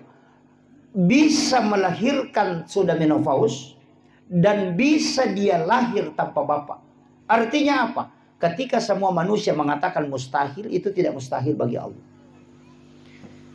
Itu mihrab kan di dalam kamar. Kalau kita di tarekat diajarkan, beli kain kafan satu, kemudian simpan di bagian bawahnya, jangan bergerak. Tutupi pakai tirai, di bagian atasnya itu baru dikasih sajadah. Nanti bikin wasiat, kalau saya meninggal, ambil kain kafan itu yang kau bungkuskan. Kalau orang mengambil kain kafan dari mihrab itu, para ulama tarekat mengatakan, biar sampai 100 tahun, kain kafan itu tidak akan hancur. Tanah tidak akan memakan itu. Iya. Itu berkahnya mihrab. Sebenarnya mihrab itu kan 2 anak tangga itu. 2 anak tangga. Makanya dari situlah kenapa sajadah imam itu 2 lapis. Lapisan bawahnya ada amblak, kemudian dikasih sajadah di atasnya. Karena mihrabnya Maryam itu 2 anak tangga. Situ kuncinya. Itu yang makanya dipakai para ulama kita dari dulu. Guruta begitu. Guruta kayak Abdurrahman Ambodale. Sampai yang pengawalnya Guruta ini kemarin yang saya ketemu di Palembang, dia bilang, Guruta itu pernah. Saya lihat langsung itu uang terikat itu dibawa bantal yang dia tempati baring itu. Jadi saya bilang dari mana itu? Dia bilang tidak, Guruta memang ada doanya itu. Jadi itu karena mihrab itu. Jadi tidak sembarang. Sama aja kalau ibu-ibu yang di sini punya penyakit, dokternya sudah angkat tangan, jangan menyerah. Nah dokter itu kan mengobati, bukan menyembuhkan. Iya, coba cari apakah ada dokter di pamflet dokter di seluruh Indonesia dia tulis menyembuhkan penyakit kanker. Tidak ada. Yang dia tulis itu mengobati penyakit kanker. Iya. Menyembuhkan tidak ada. Kalimat menyembuhkan itu urusan Allah. Kalimat mengobati itu urusan manusia. Makanya kalau pergi berobat, jangan berharap sembuh dari dokternya. Makanya kasih tahu, dok, saya sakit, minta diobati. Baru setelah itu minta kepada Allah supaya disembuhkan. Kita keliru. Minta sama dokternya supaya kita sembuh dari penyakit. Tak balik, tidak sembuh itu. Karena Allah bilang bukan di situ kalau sembuh. Dia cuma berobat, mengobati. Kalau sembuh minta sama saya. Kan gitu. Makanya dokter itu cuma tulis mengobati penyakit kanker, mengobati asam urat. Tidak ada tidak tulis menyembuhkan penyakit kanker. Tidak ada. Jadi kalau pergi berobat nah habis suwanta dan tidak sembuh, jangan marah-marah. Aja tamacai maka dia nasau capu dedikul maka memi dokter uburai dia nak lupa sawi. Kan gitu kan? Ini nih yang harus dirubah ini. Kadang kalau kita datang berobat, itu kita mengatakan nanti sembuh dari sini. Enggak. Ini diobati. Makanya Allah yang maha penyembuh. Itu kuncinya. Kemudian, apa kelebihannya Nabi 2 ini? Nabi Yahya itu dihindari dari dosa. Nabi yang sudah dijaga betul oleh Allah. Kalau Nabi Isa itu ahli kedokteran. Dia bisa menghidupkan orang mati. Kalau dokter kita mematikan orang hidup. Sebagian, tidak semua begitu. Naik ke langit berikutnya ketemu dengan Nabi Yusuf. Nabi Yusuf ini kan sebenarnya orang aneh. Karena dia bisa menafsirkan mimpi. Kalau kita mengatakan orang aneh. Tapi sebenarnya itu ilmu langkah kedua. Jadi kalau orang tahu itu ilmunya Nabi Yusuf. Itu ilmu. Guruta Prof. Nasaruddin Umar paling bahas itu tentang mimpi. Itu sampai pembagiannya. Itu kan luar biasa kalau itu dibuka. Sebenarnya mimpi ini kalau diretas. Itu banyak orang geleng-geleng kepala. Karena wali pakai jalur itu. Iya. Kenapa Guruta kayak Abdurrahman Ambodale bisa khutbah di 2 tempat. Sekarang kan kita juga bisa berada di 2 tempat dalam satu waktu. Ketika kita video call kan. Iya. Ketika kita video call. Kita bisa berada di Bulukumba. Tapi sekalian juga bisa berada di Makassar. Dalam satu waktu dan tempat. Itu HP hanya layar. Kaca dan juga besi. Tapi kenapa ada manusia kelihatan di dalam? Itu dengan layarnya kelihatan, gambarnya kelihatan, suaranya. Nah tidak ada kabel. Itu kita pakai jaringan seluler dan masih pakai alat. Ulama itu jaringannya di kalbu. Makanya itu akan tercermin langsung terangkat. Sekarang kan ada hologen. Itu kan? Itu sudah muncul itu. Dan inilah yang dipakai ulama dulu. Cuma itu tidak diretas. Kenapa dikaitkan dengan mimpi? Kalau orang mimpi itu kan bisa melihat. Padahal matanya tertutup. Coba kalau orang mimpi itu kan dia melihat dirinya ke Jakarta. Padahal matanya tertutup. Mata apa yang dipakai melihat orang yang bermimpi itu ketika dia melihat? Padahal bukan mata dia juga bukan mata batin. Tapi itu mata idhafi. Itulah yang dipakai ulama sehingga dia bisa melihat suatu tempat dalam waktu yang bersamaan. Ini saya buka ini Pak anunya, tapi saya tidak retas ke belakang. Itu urusannya ulama kita. Kita hanya mempelajari cabang-cabangnya aja. Kemudian orang mimpi itu, kenapa Nabi mengatakan an-naumu ahul maut? Tidur itu saudara dengan mati. Itu persis ketika orang mati itu bisa melihat ke dunia dan juga bisa melihat ke alam akhirat. Kemudian yang ketiga, kalau orang mati itu disiksa di alam kubur. Ada mengatakan, mana dia rasakan jasadnya sudah hancur. Bagaimana dengan orang tidur yang mimpi dipukul? Tidak ada yang menyentuhnya, tapi badannya merasakan sakit, padahal tidak ada yang menyentuh. Dia tidur di atas kasur. Artinya apa? Ketika ruhmu tersiksa, jasadmu akan merasakan sakit. Itulah dalil asap kubur yang paling kuat, yang banyak orang tidak bisa terima.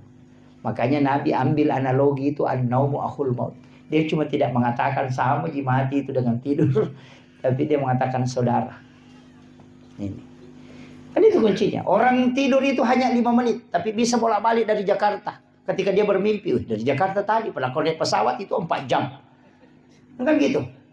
Artinya dalam waktu yang singkat, dia bisa memasuki alam yang lama. Tapi dia hanya tidur 5 menit. Itulah kenapa Guru Tak Kiai Abdul Rahman Ambo Dale ketika ditanya oleh Guru Tak Pak Kiai Sanusi Baco, dari mana kau mengambil dalil ini? Karena Guru Tak Kiai Abdul Rahman Ambo Dale, dia mengatakan, 6 tahun saya ngaji kitab Al-Um sama Imam Syafi'i. Itu. Dan itu yang sampaikan itu Dr. Gus Nur Taufik Sanusi. Coba. Itu makanya ulama kita itu punya alam sendiri. Iya. Itu aja tadi video call kan. Makanya saya bisa berada di Makassar juga bisa berada di sini kalau video call. Tapi coba jangan pakai video call, pakai Nurul Call via kita. Itu kan connect. Dan biasa saya cuma sampai di situ mau menjelaskan. Biasa ada kampung kita masuki, Pak Ustaz biasa rasakan itu. Ada kampung dia lihat, kayaknya saya pernah bermimpi sampai ke sini. Kayak seperti begitu. Atau ada yang kita kerjakan, kayaknya saya pernah kerja ini masalah. Itu yang orang tidak tahu. Allah sudah bukakan rahasia dan itu ruh idofinya sudah sampai ke situ baru kembali. Tapi baru dia memasuki alam itu baru dia sadar. Seandainya itu dibuka, maka terbuka rahasia yang disebut dengan rahasia kewalian. Cuma sampai di situ saya bahas, saya tidak akan lanjut. Itu ulama-ulama kita dulu pakai itu. Kemudian ketemu Nabi Yusuf tadi ini kan, Nabi Yusuf itu bendahara negara, Pak, itu menteri keuangan. Cuma Nabi Yusuf itu enaknya karena dia di terungku jolo. Masuk pula terungkungnya menjadi bendahara negara, menjadi menteri keuangan. Yuk video ke Indonesia, pajak pi menteri napi terungkung. Terbalik kan? Jadi itahang jolo napa manci menteri. Ini manci menteri jolo napa itahang. Itu kan anunya. Kemudian Nabi Yusuf ini kan sebenarnya ahli ekonomi. Makanya Nabi Rasulullah itu belajar bagaimana mengelola keuangan negara itu sama Nabi Yusuf. Naik ke atas ketemu Nabi Idris, Nabi yang bisa membaca ilmu dari sayap malaikat dan dia menguasai 72 bahasa. Makanya disebut Nabi peletak dasar tulis menulis dan juga arsitektur modern itu Nabi Idris. Karena Kuba itu dibuat oleh Nabi Idris. Itu piramida juga itu Nabi Idris. Itu hebatnya. Makanya anak-anakku mesti belajar arsitek, belajar ekonomi, belajar ilmu alam. Itu kenapa? Karena Nabi Isra Mi'raj itu mencapai semua puncak itu. Itu tahapan. Seandainya itu diambil itu profesor di segala bidang. Makanya Nabi itu kan begitu. Belajar sama Nabi Idris. Dan Nabi Idris, apa hebatnya Nabi Idris ini?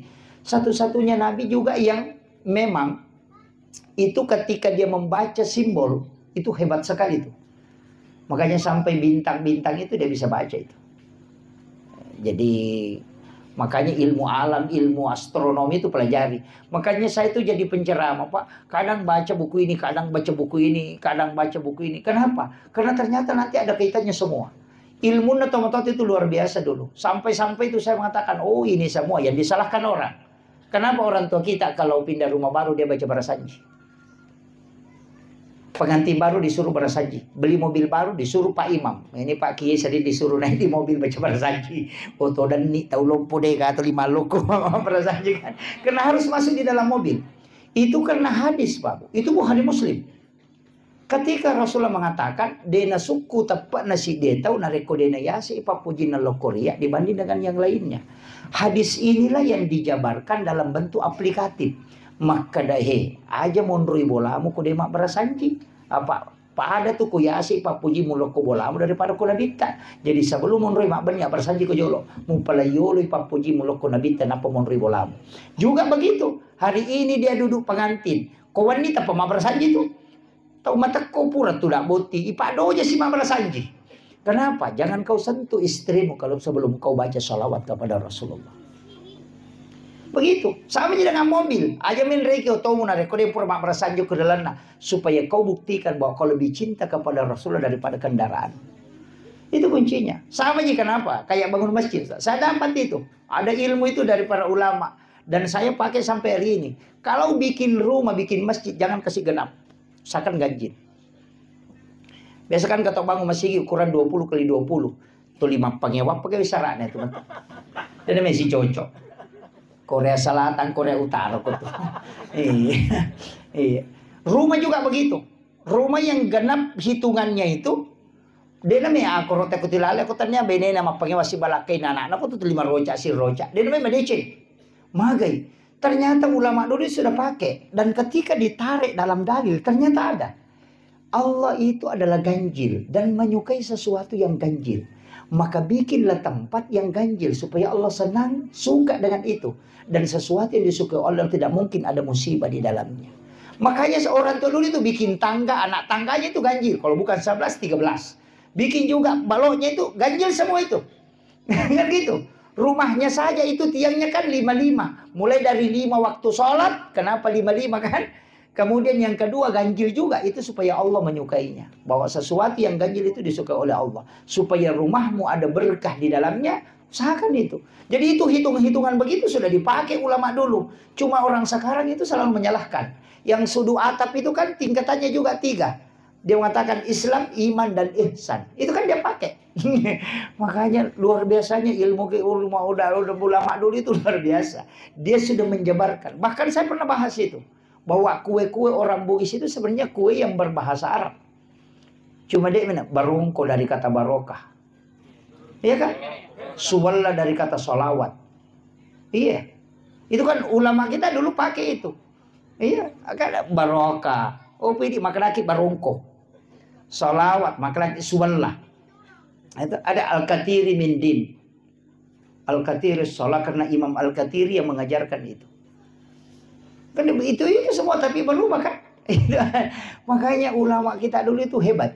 Iya. Makanya menyalahkan ini kami gak mau kok. Napa cidi kita na baca magala mak pesalah. Tapi makanya guru tamak komema tuh kau kata cede mina paham magala mak pesalah.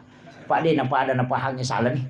Nah itu makanya sampai sekarang itu saya selalu mengatakan saya itu begini, saya pakai dalil sederhana aja.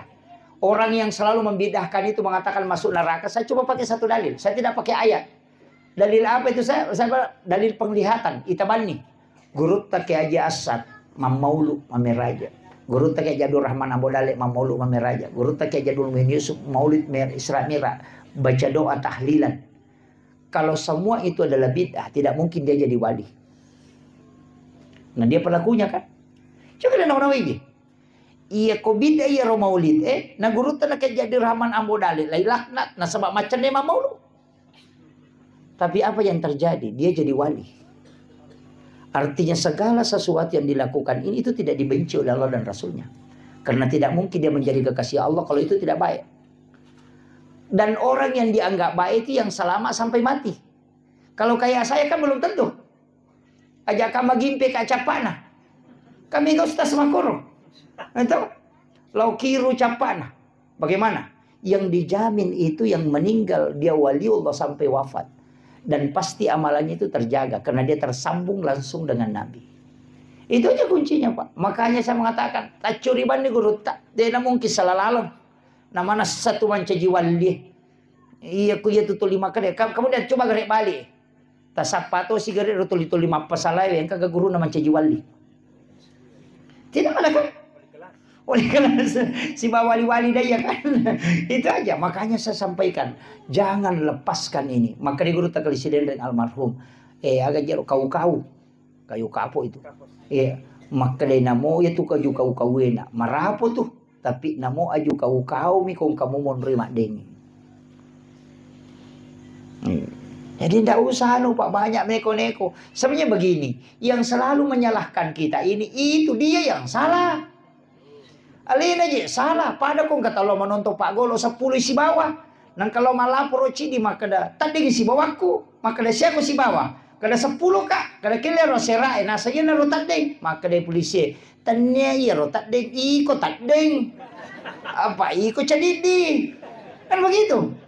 Cuma lena milau malaporo jajali na pasali petandeng si mana nasa tadeng si baku pada lalena tadeng. Begitu. Iya, kan itu yang terjadi karena dia selalu menyalahkan kita padahal alena salah. Sama kalau ada sesuatu Pak pencucian otak itu kiasan tulina kiringan SMS salah-salah ini kan banyak juga anak-anak kita dicuci otaknya. Sama kalau to coba ini na bawang lo kiti manu lo pasai. Na pangkatau lalu maka da siaga lina itita pasti maka daki tanya iti manu dia kolabai matu tenang kasih mondre maka da siaga lina itita mamulan itu pikir iti to ngaje kapa pale kan dua di maka da iti. Laba si mati orang nang kasih lalu maka doe siaga itita mamulan itu maka itito ngaro ya ro salah iya kan na 5 maka da siaga lina itita maka dani ya iti 5 begitu juga orang yang dicuci otaknya selalu disalahkan dia akan termanage mengatakan salah tau aja iya sehingga orang yang awalnya barasanji akan berhenti karena dicuci otaknya dimasukkan SMS ini masukkan ini itulah yang muncul di TikTok sekarang. Tadi Pak yang mewakili Bapak Bupati bahwa saya YouTuber. Saya sebenarnya Pak tidak ada YouTube. Terus terang, saya tidak ada YouTube. Akun YouTube itu tidak ada. Saya itu tidak ada tim media yang merekam. Tidak ada. Saya tidak ada tim media. Karena memang Guru Tak Kiai Abdul Muin Yusuf itu punya pesan. Apa pesannya? Nomor sidina ya kalau kau ceramah banu. Kalau ceramah ya ceramah. Iya, ya kau pura kau ceramah jadi murusu. Pak ya tuh ceramahnya pasti dekam. Ya kau murusi berarti murusi pasti dekam. Itu. Yang kedua, kau yang bawa barangmu. Ya kalau kau ceramah kau bawa barangmu. Aja nak tahu ya bawaku. Karena orang yang membawa barangnya sendiri akan lebih mudah tawadu dibanding diangkatkan barangnya. Ya nang kata wicangan di sandala ni bukara ni pintu atau masalah itu. Nanti akan muncul sifat yang susah dibendung. Jadi orang yang sebenarnya hatinya tawadu itu bisa berubah menjadi ganas ketika dia selalu dipuji. Itu fatal. Kemudian yang ketiga pesan Guru Tak aja lalu pacu atau kalau kau ceramah kau pakai ongkos itu. Makanya saya itu terbang kemana-mana tidak pernah bawa orang. Istri selalu mau ikut itu biasa karena tidak pernah naik pesawat sebentar kan tidak usah. Kita akan menikah ini karena jodoh dan jodoh itu tidak kemana-mana makanya kau tidak usah kemana-mana. Itu alasannya Pak Ustaz. Iya. Jadi saya itu tidak pernah bawa. Kenapa? Guru Tak bilang begini. Nah, iya kalau konoli ko tema ceramah nama pesawat ko. Nah telu ko si bajo katelu nongko so kita cidi mima dakwah. Iya ko di masigi na pakai nak mulai ke pertanggungjawab kaum ke Allah pun Allah Ta'ala. Itu yang berat. Jadi saya itu tidak pernah bawa orang. Setiap jalan itu sendiri. Saya mengatakan, enggak. Rasulullah, malaikat, dan Allah selalu bersama kita. Itu aja kuncinya. Kemudian pesan Guru Tak aja lalu mau bicara amplop. Jangan pernah bicarakan. Dan saya itu Pak, terus terang. Saya kasih tahu. Ini karena ada Guru Tak di sini juga. Saya tidak pernah membuka amplop ceramah itu. Dan saya bikin ultimatum dengan istri. Jangan pernah kasih tahu. Kalau kau kasih tahu saya, kita akan cerai. Dan dia tidak akan kasih tahu. Saya itu kalau jalan selalu bawa uang. Tidak pernah membuka amplop itu. Kalau saya 1 bulan sampai 27 hari itu tidak pernah buka itu. Kenapa? Saya tidak mau kalau itu dihitung. Nah sebab kapan buka maka ada seko. Kalau talipongi ki panitia langsung muncul. Seko nalengi. Saya itu yang paling saya takuti. Maka salah satu kunci untuk selamat. Jangan tahu berapa isinya.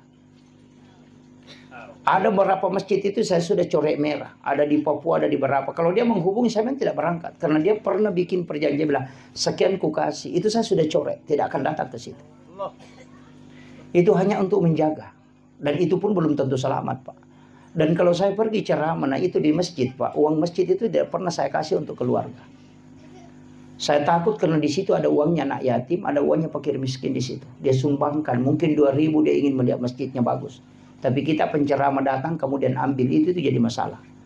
Semua kenapa ustaz itu dirikan pesantren, kayak guru ini dirikan pesantren.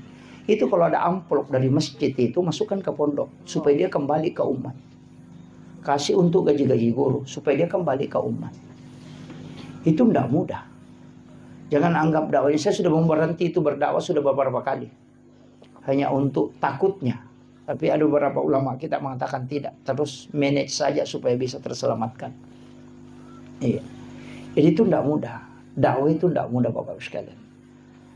Bisa-bisa kita penceramah lebih dulu masuk neraka dibanding jamaah. Apalagi ustaz na 5 pangewani nasi salah kan. Kani jamaah nama terutama suruh kan kamu ustaz ko neraka kan mana satu map pangewaji ini tulis panguku itu fatal itu. Iya. Makanya kalau ada sahabat-sahabat mau balik di sini itu yang pokok. Jangan kalau pergi khutbah Jumat jangan pernah buka amplop itu. Jangan pernah buka. Sampai di rumah saya itu ada tempat memang biasanya itu. Kasih masuk ke situ jangan pernah tahu berapa isinya. Jadi kalau kita tidak tahu berapa isinya kan bebas. Lepas saja. Tapi kapan ditahu sekian sudah. Makanya semuanya menghubungi saya dan memberitahu sekian ku kasih itu pasti saya tidak datang. Saya sudah pastikan itu. Kenapa? Karena berat. Berdakwah itu tidak mudah Pak. Kita yang ngaji di tasawuf itu tidak segampang yang orang lihat ini. Mau berangkat saja itu menata kalbu itu luar biasa. Iya. Makanya saya itu tidak ada urusan. Mau terima dakwah tidak bukan urusanku. Yang penting saya sudah menyampaikan apa yang disampaikan oleh Rasulullah sudah. Ya, walaupun banyak orang mengatakan saya penceramah tidak ada dalil. Itu gitu. Tidak masalah. Yang penting Nabi Muhammad saja yang ada mukjizatnya. Kemudian yang kedua yang didampingi oleh malaikat Jibril dan bisa didampingi sekian ribu malaikat itu masih dicaci, apalagi kita ustaz kayak begini. Tidak itu. Kalau jadi ustaz tidak mau dicaci, tidak usah jadi ustaz. Karena semua kebaikan itu pasti ada yang mencaci. Iya. Sama Pak Bupati kalau bagus sih jeli jalanan pasti bilang gaji bupati maka jalan langnya buat diminum ribatan lu kan. Tapi aku makan jai lalangnya mano kok tuh nasa capu manuku nalap foto gara-gara makan jalan kan begitu. Iya kan? Pak Bupati turun bagi-bagi nasa melo setia cuma bere. Dia nak bagi-bagi nasa bupati seke. Tidak dinampakkan maka dia gagak berakan. Ya pitangin nasa ya melo setia ceng. Itu susah. Karena yang salah kalbunya memang. Iya. Ya nama salah kalbu dia gagak menderita umrah na posting alhamdulillah baru kita tawab langsung na komi. Ya melo setia ceng. Ternyata melo ya ceng iko malah saat ya Pak digadi mau pakai joka. Ya kan gitu. Itu aja kebalikannya. Nah taraktir ki anggota sibat tak masih sekolah na taraktir ki. Kalau ketemu di warung baru na foto ni, woi alhamdulillah dapat traktiran dari teman. Langsung tuh na komik dia dah pita-pita siati. Dia na pita-pita ngite, dia na susah pada ni oli. Kan begitu. Dan sama aja yang sekarang itu yang banyak teriak Pak. Teriak mako-mako na sama dia kejabatannya, kok kejabatan nama tu mamako. Nah saya begitu. Makanya kita bisa harusnya selektif. Saya itu tidak, ulama kita mengatakan kita harus pakai ukuran kalbu. Bagaimana ketika posisi di situ. Iya. Ini pesan yang penting saya sampaikan. Kemudian untuk guru-guru yang hadir, saya pesankan jangan pernah ingin membuat anak-anak kita jadi pintar kalau mengajar. Jangan. Salah satu kegagalan seorang guru itu ketika ingin kalau anak-anak muridnya itu pintar. Karena kapan anak itu bodoh, pasti dia jengkel. Ya komelo ki komacan, ya na bodoh anak pasti macam iki. Kalau kita marah, keikhlasan sudah hilang. Dan itu hijab.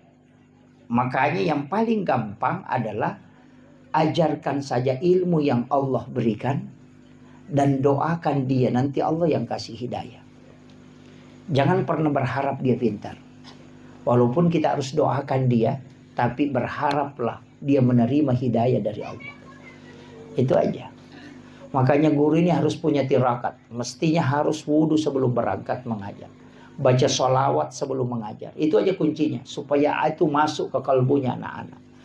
Sekarang kan guru baru 1 hari terlambat sertifikasinya langsung bikin status. pembawa uang sertifikasi terbalik di jalan. Wah, ini menjadi masalah. Ini yang penting saya wasiatkan. Kemudian ini sudah 1 jam lebih, ditambah sedikit ya. Ini sudah lewat 5 menit setengah 11. Iya, saya belum sampai ke langit ke-7. Langit ke-6 ketemu dengan Nabi Harun. Langit ke-5. Langit ke-5 itu adalah Nabi yang mendampingi Nabi Musa. Di langit ke-6 itu Nabi Musa. Nabi Musa itu kan sebenarnya Nabi yang rusak lidahnya. Karena di masa kecilnya itu dia memasukkan bara api di mulutnya. Makanya itu doanya Rabbi syrah li sadri wa yassir li amri wahlul 'uqdatam min lisani yafqahu qawli. Tapi dia minta ada Nabi yang mendampingi. Itulah Nabi Harun. Nabi Harun ini adalah salah seorang komunikator ulung. Dan dia hebat dalam filsafat. Jadi masyarakatnya sama di pejabat sekarang. Ada juru bicaranya, ada staf ahli. Itu Nabi Musa yang pakai begitu. Naik ke langit ke-6 ketemu Nabi Musa. Nabi Musa itu menangis. Karena dia mengatakan inilah satu-satunya Nabi yang mengalahkan umatku. Banyak masuk surga, ini umatnya Nabi Muhammad. Naik ke langit ke-7 ketemu Nabi Ibrahim. Paling tinggi tempatnya Nabi Ibrahim itu di langit ke-7.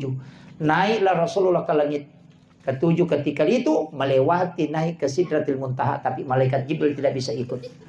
Makanya Jibril kan mengatakan saya cuma sampai di sini Muhammad. Kalau saya lewat pasti hancur. Nabi mengatakan tidak. Kumpulkan semua kemampuanmu Jibril. Kita sudah berdampingan mulai dari Makkah sampai ke sini. Ternyata apa yang terjadi Pak? 350 sayapnya malaikat Jibril dia kumpulkan. Itu tidak bisa meninggalkan langit ke-7. Tidak toliyokumi romonroh. Dari situlah Imam Ja'far dalam kitab Al-Barasanji menulis. Anta nurun fauka nurin. Engkau Muhammad cahaya di atas cahaya. Karena Jibril adalah cahaya. Tapi dia tidak bisa tembus ke Sidratul Muntaha. Tapi kamu bisa berada di situ. Nah ketika Nabi di Sidratul Muntaha. Guru Taqi Haji Abdul Muin Yusuf Kalisidendring. Saya dengarkan ceramahnya dia mengatakan. Itu bukan di Sidratul Muntaha Nabi menerima sholat. Tapi di mana? Di alam mustawa. Ada alam antara itu. Namanya alam mustawa. Disitulah Nabi mengucapkan at-tahayyatul mubarakatus salawatut tayyibatulillah. Baru berhenti. Kemudian Allah menjawab assalamu alayka ayyuhan nabi wa rahmatullahi wa barakatuh. Kemudian Nabi menjawab assalamu alayna wa ala ibadillahis sholihin. Makanya kalau dapat kalimat ini di tahayyat jangan disambung. At-tahayyatul mubarakatus salawatut tayyibatulillah singgah. Itu kalau Rasul. Kalamun Nabi itu. Dan siapa yang membaca kalimat ini itu seakan-akan dia melaksanakan ibadah haji dan umrah 1 kali. Assalamu alayka ayyuhan nabi wa rahmatullahi wa barakatuh. Itu sama pahalanya ketika kita berjumpa Rasulullah secara langsung. Assalamu alayna wa ala ibadillahi sholihin. Itu sama pahalanya ketika kita bersilaturahmi dengan seluruh wali-wali Allah yang ada di muka bumi. Makanya 3 kalimat ini jangan disambung. Nanti kita mengatakan asyhadu alla ilaha illallah. Makanya di tarekat itu kan pakai 2 jari. Itu juga disebut 2 temas syarat lalu temas lisan. Kenapa itu dipakai? Bersedekap juga kan begitu 2 jari. Makanya kau masam pajangi aja naidi madenge tapi tilawi pong Allah Ta'ala na alena jagaiki. Sama analoginya begini, ketika kita jalan, ya kok anak tata suruh makatan niki itu biasa lepas tangannya. Magampal lepak. Tapi kita coba gari ini makatan nili mana. Karena dia lepak. Jadi jangan kita yang masuk. Tapi minta Allah yang menjaga. Jadi aja nih di mengulu Allah. Fuak. Wow deh. Sila daki. Iya. Minta supaya dia tidak melepaskan kita. Karena kalbu itu dia yang pegang. Terbuka tertutupnya. Masuk keluarnya dia yang pegang. Karena dia yang kendalikan iman, minta dia supaya dia tidak mencabut itu. Aja naidi mangolo sila daki. Iya, itu seperti terbawa arus. Tapi iya koi alena warakangi yang itu nak kenapa? Tama koli lalu warakan na pong Allah Ta'ala. Tapi kuncinya kan ada 2. Anta abudallah ka'annaka tarahu. Kalau tidak bisa, fa innahu yaraka. Kan 2 aja kuncinya kalau sholat. Anta abudallah ka'annaka tarahu. Sumpay po mo pada komite. Itulah yang naik as-salatu min rajul mu'minin. Tapi fa illam takun tarahu, kalau tidak bisa, fa innahu yaraka. Yakin ko saja bahwa dia melihat aku. Kayak ada CCTV. Makanya tidak usah naik, cukup di bawah. Dalilnya ada, wa huwa ma'akum aina ma kuntum. Dia selalu bersamamu dimanapun engkau berada. Wa kan wallahu akrabu min hablil warid. Itu tidak usah naik Allah. Akbar, silakan, cukup dibawa. Kan gitu kan? Ada biasa begitu Bu ya? Serius sekali. Allah. Tapi tidak masalah kalau itu yang dipakai untuk koneksi. Tapi kalau tidak bisa, cukup dibawa. Kita yakin bahwa Allah melihat kita. Allah melihat kita ruku, Allah melihat kita sujud. Itu yang paling gampang. Tidak usah naik. Karena memang juga dalilnya ada. Wa huwa ma'akum aina ma kuntum. Itu kan, itu kuncinya. Kalau yang naik itu setengah hidup. Gitu. Langsung Allah sampai ke langit ke-7 baru tuh Akbar. Nah, itu kan gitu. Itu agak berat. Ya. Kemudian Nabi kan itu naik ke alam istawa. Disitulah dia melihat langsung Allah dengan wajah yang asli. Tidak ada Nabi yang bisa melihat itu. Nabi Musa hanya mendengarkan kalamnya. Makanya disebut linuriyahu min ayatina, untuk memperlihatkan, bukan menceritakan. Tapi apakah Allah ada di situ? Oh tidak. Kita di saya NU, Ahlussunnah wal Jamaah dia. Kita yang dari NU itu tidak pernah memahami Allah di situ. Karena kenapa? Wa huwal latiful khabir. Kalau kau tempatkan di situ berarti dia jadi makhluk. Jadi bagaimana memahami? Kalau saya bilang begini. Saya naik di masjid Pondok Pesantren Asadiyah Baraka, baru naik ke menara. Di menara saya melihat bulan. Apakah bulan ada di menara? Tidak, itu masih jauh. Cuma posisi untuk melihat bulan itu harus di menara. Sama dengan Rasulullah. Untuk melihat Allah, itu posisinya di alam istawa. Tapi Allah bukan di situ, itu masih jauh. Itu cara memahaminya. Makanya kita di Ahlussunnah itu memahami. Jangan bilang Allah itu turun sepertiga malam. Kan begitu Salafi sekarang. Allah itu turun di sepertiga malam. Saya bilang Allah paling sibuk. Karena di Jakarta dulu turun dulu di Papua. Kembali turun di Sulawesi Selatan, baru turun. Itu saja tugasnya putar-putar itu.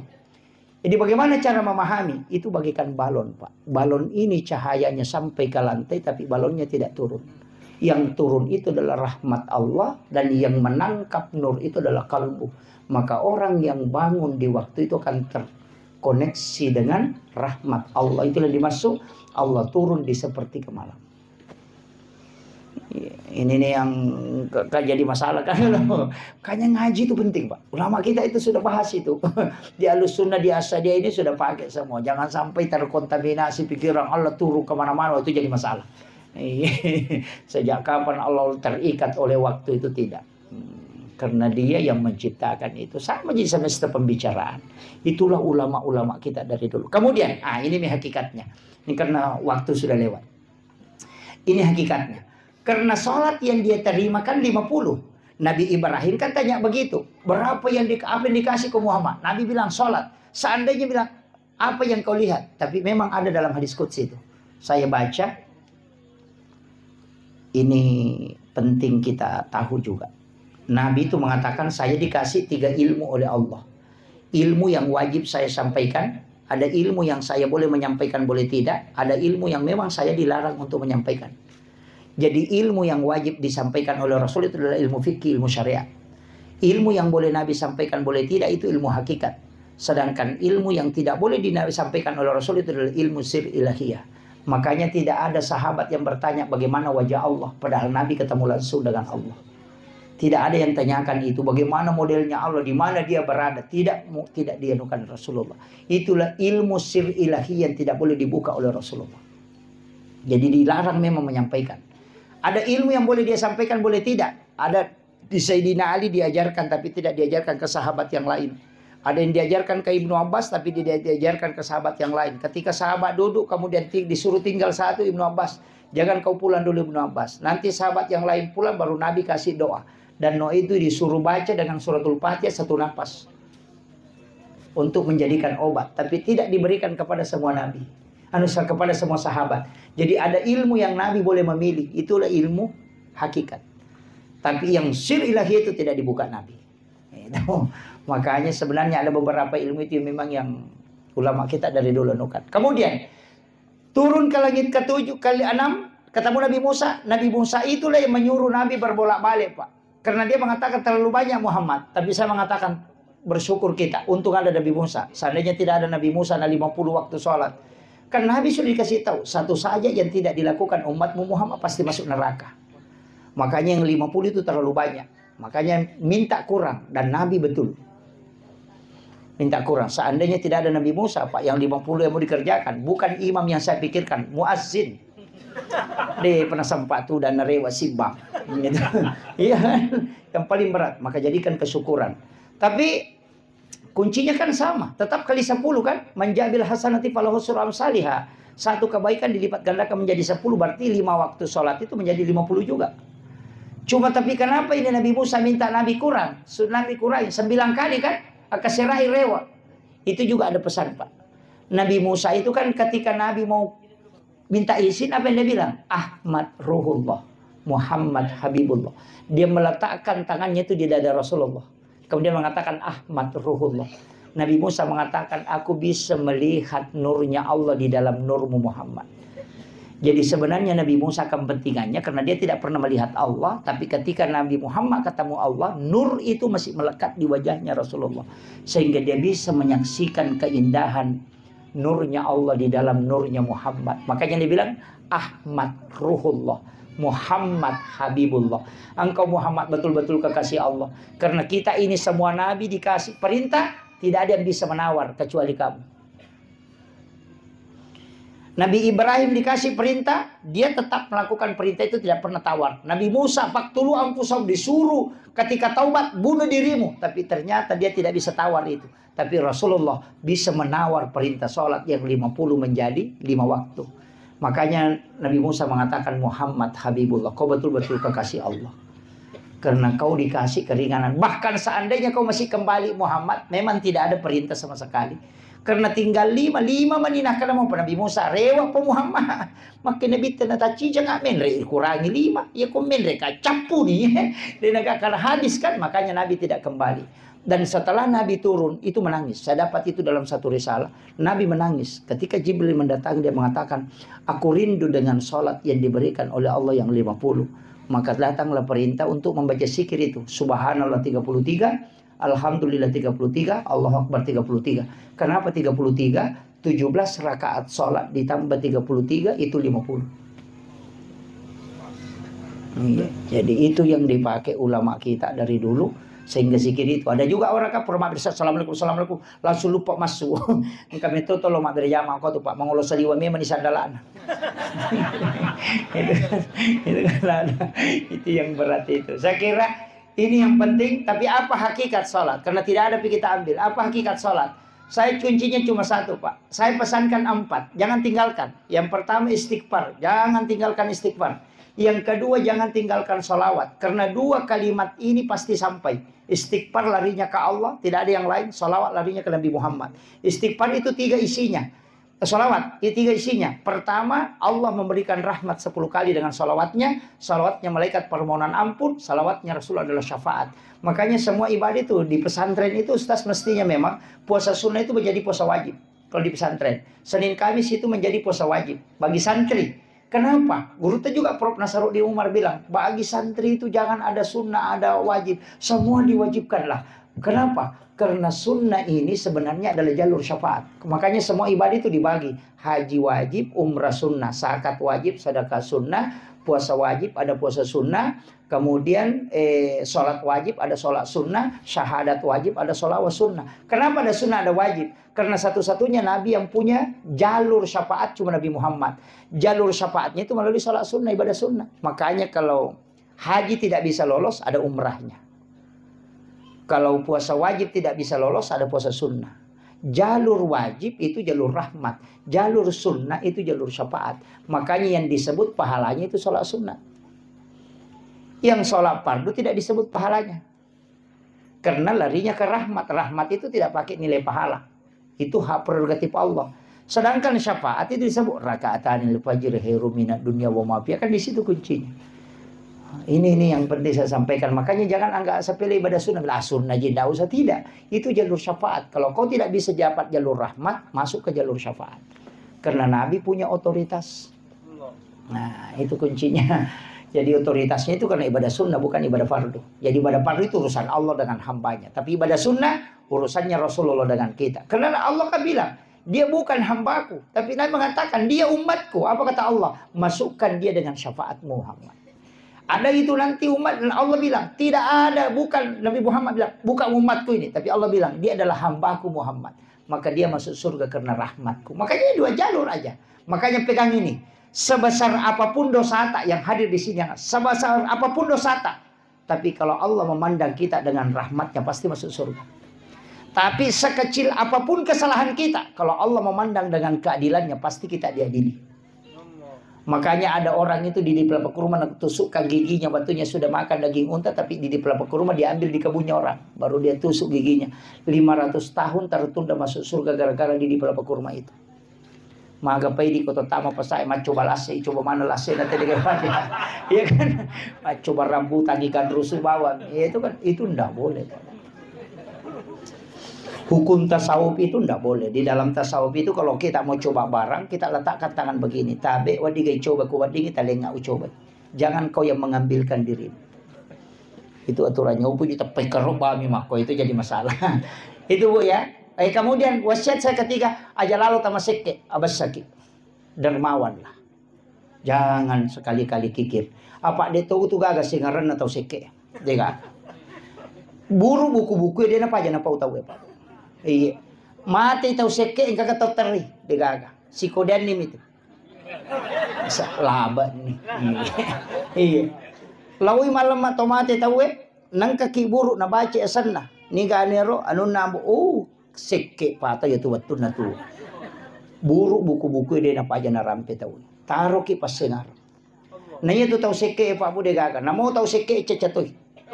Iya, tahu seke itu makna seke payah pada liwat telena. Kan begitu. Iya. Penutup upasan nih. Saya dapat ini kemarin Ustaz dari Rois Surya PCNU Sidrap itu bawakan kajian di acaranya Muslimat itu beberapa bulan yang lalu. Tapi itu hadis saya pernah baca dan ngaji ke ulama, cuma tidak berani. Tapi setelah lama kelamaan saya telusuri dan itu saya menganggap bahwa ini benar. Ini yang saya ingin modal terakhir saya kasih.